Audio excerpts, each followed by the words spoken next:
What is going on, guys? Isaiah's here. Excuse the lighting if it's a little meh. But, George, you woke up the beast. Nah, okay, but I wanted to make this video for my friend George.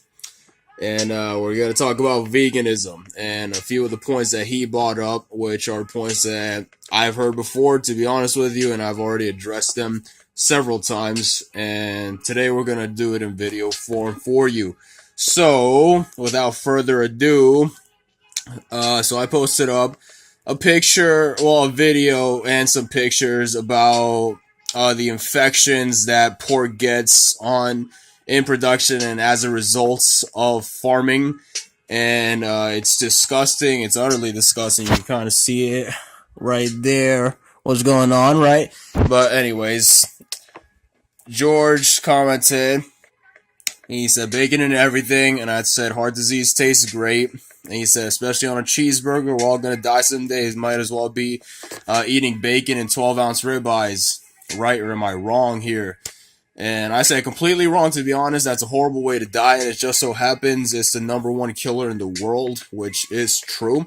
And not to mention the fact that you are needlessly killing animals for no reason other than taste pleasure, which is also true. And then he said vegetarians are needlessly killing plants for no other reason as well, just to eat them. Plants are a living thing just like animals are. How dare they rip those plants from the roots just so they can add a vinaigrette to it.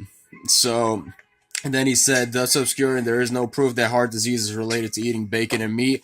Okay, first of all, let's address the plants are a living thing point. Plants are not sentient beings. Plants do not feel pain. Plants do not have a central nervous system. Plants do not have a brain. Okay, there's some bars for you.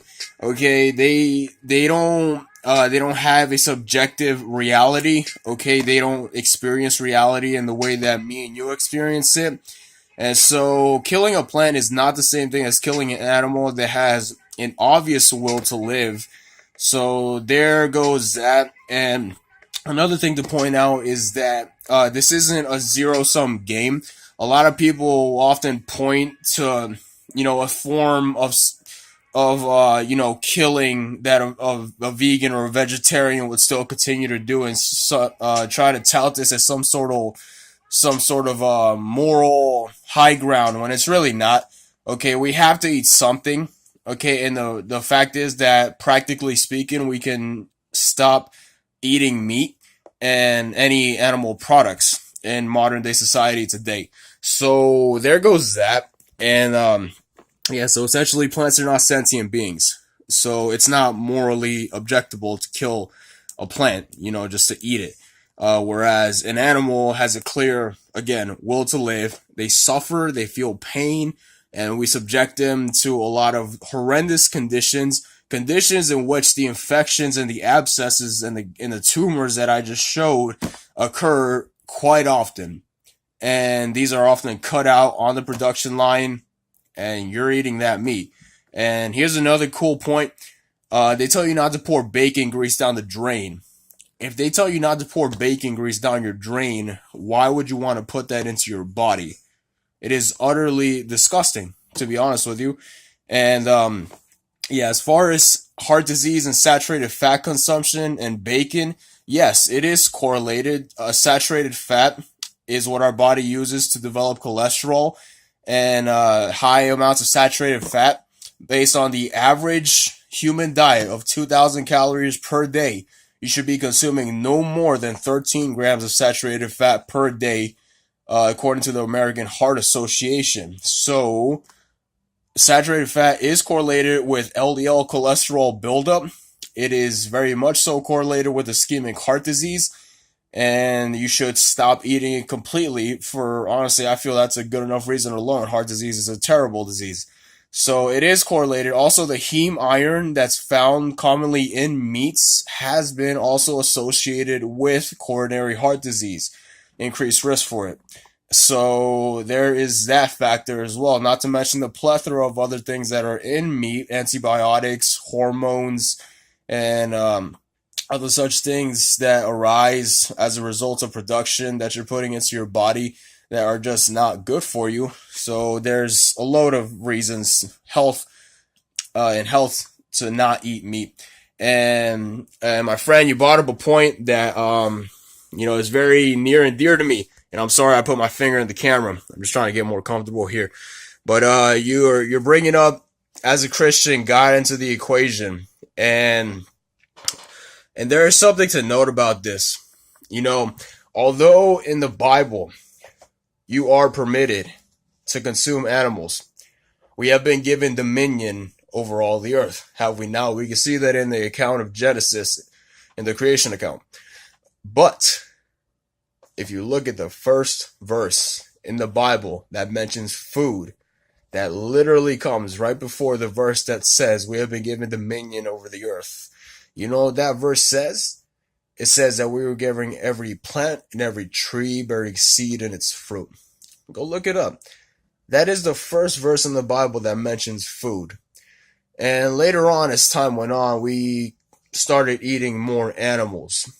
But quite honestly speaking, going back in time, from the evidence that has been shown in the remains of humans that we have found, we can even see traces of heart disease in those humans that had a high animal and animal product consumption.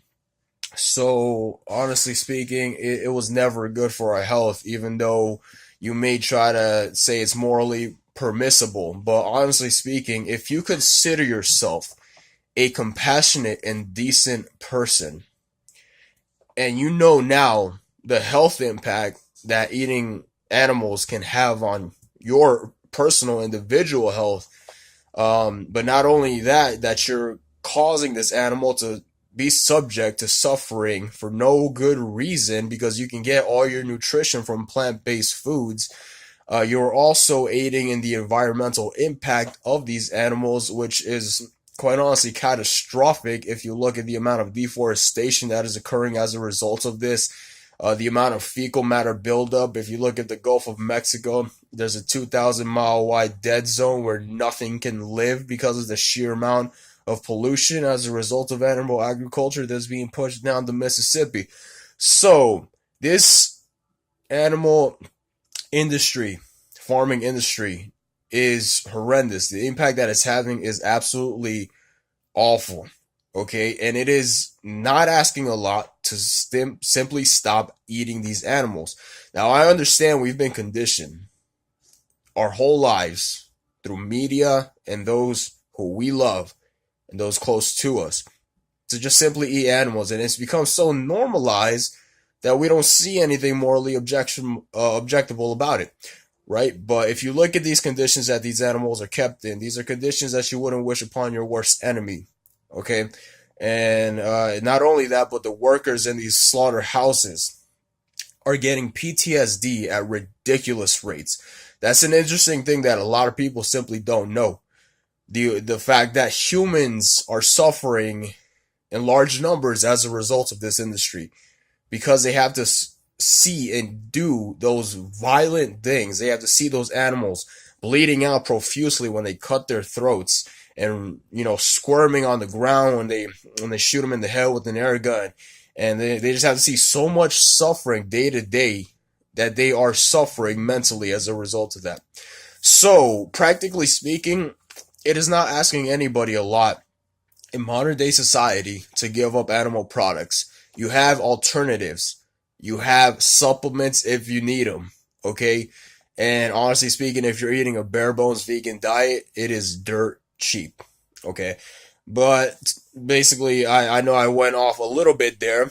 The essential points that you brought up, George, were that we're killing plants and that's somehow morally objectable, but they don't have subjective realities like we do. And eating animal products has been correlated with heart disease, among a number of other diseases and cancers as well. So there honestly is no good reason to continue eating this, and I don't feel that taste is a valid justification at all. But let me know what you think under this video, and let me know any other questions you might have, and I'll be happy to answer them. Until next time, guys, have a good one.